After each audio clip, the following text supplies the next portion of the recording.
வணக்கம். தமிழ்நாடு முதலமைச்சர் மு.க.ஸ்டாலின் இன்று சென்னை தலைமைச் செயலகத்தில் பல திட்டங்களை பொதுமக்கள் பயன்பாட்டிற்கு தொடங்கி வைத்து வருகிறார்.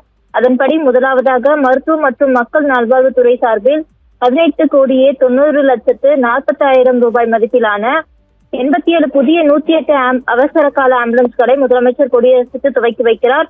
இரண்டாவதாக கலை மாமணி முருகேச பாண்டியன் தொகுத்து NCTH பதிப்பகத்தால் வெளியிடப்பட்ட முத்தமிழ் அறிஞர் கலைஞர் எழுதிய அனைத்து நாடகங்களும் அடங்கிய 2 பாக நூல்களை முதலமைச்சர் வெளியிடுகிறார்.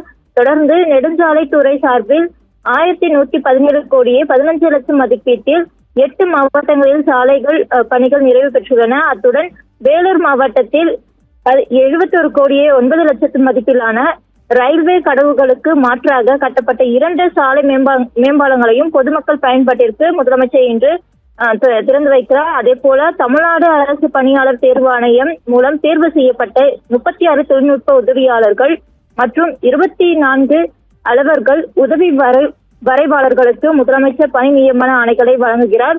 இறுதியாக பிற்படுத்தப்பட்டோர் நலத்துறை சார்பில் விருதுநகர், தேனி, ராமநாதபுரம், திருவள்ளூர், பெரம்பூர் மற்றும் சிவகங்கை உள்ளிட்ட 6 மாவட்டங்களின் கிறிஸ்துவர்களுக்கு அரசு பொது கல்லறை தோட்டங்கள் மற்றும் 5 மாவட்டங்களில் இஸ்லாமியர்களுக்கு அரசு பொது கபர்ஸ்தான்களுக்கு நில ஒதுக்கீடு செய்யப்பட்டுள்ளது. அத்துடன் தொடர்ந்து இதற்கான சுற்றுச்சுவர் மற்றும் அடிப்படை வசதிகளுடன் அவற்றை பராமரிக்க உள்ளாட்சி அமைப்புகளுக்கு ஆணைகள் வழங்குகிறார். தொடர்ந்து மக்கள் நல்வாழ்வு, சமூக ஒற்றுமை மற்றும் அடிப்படை வசதிகளை வலுப்படுத்தும் நோக்கில் தொடங்கப்பட்ட இந்த திட்டம் குறிப்பாக பல மைல்கல்லாக அமையும் என எதிர்பார்க்கப்படுகிறது.